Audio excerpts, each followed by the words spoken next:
Okay, so I'm going to try to film this. I don't actually have someone holding the camera, so I don't know whether this is going to turn out as planned or not.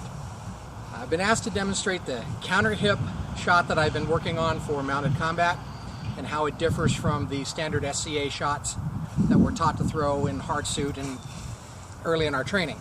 The standard SCA snapshot is done with a major hip rotation, usually fairly 30-degree or greater hip rotation that ties through the center line, the shoulder to the hips, and then the arm extends the cut forward. So hip turn, shoulder, and gone. Shield up if we're doing shield work, hip turn, shoulder, and then the snap. Boom, that's the standard. Done in a horse stance, done that way, turns the horse, or adds a turning input to the horse to the left if you're right-handed throwing the shot.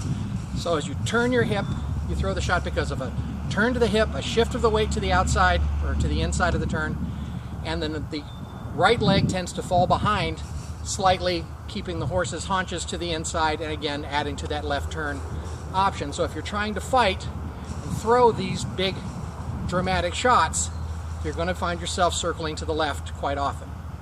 So the counter hip, the one that I teach for foot combat now, done from the same position, has the hip turn, but reverses that hip turn before the shot is actually completed. So turn and reverse. The turn starts to accelerate the shot, ties through the shoulder the same way, it just comes back online before the shot is completed.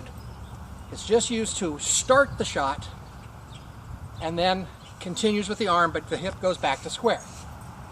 Done in a square horse stance position, it's just done like that. It's a turn of the hip and then a return, a little shimmy. Done with the core tight, you get your shot. Snaps straight off the hip and centers back. You have less of a chance of turning the horse to the left, and what input there is to move to the left can be countered easily by a slight touch with the left leg at the time of the shot. All right, so it gets the sense of going from, or even from square, this big turn to this. So not this big turn of the hip, but a turn and return as you make your shot. So that's essentially it. I hope the video turns out. Thanks for your time.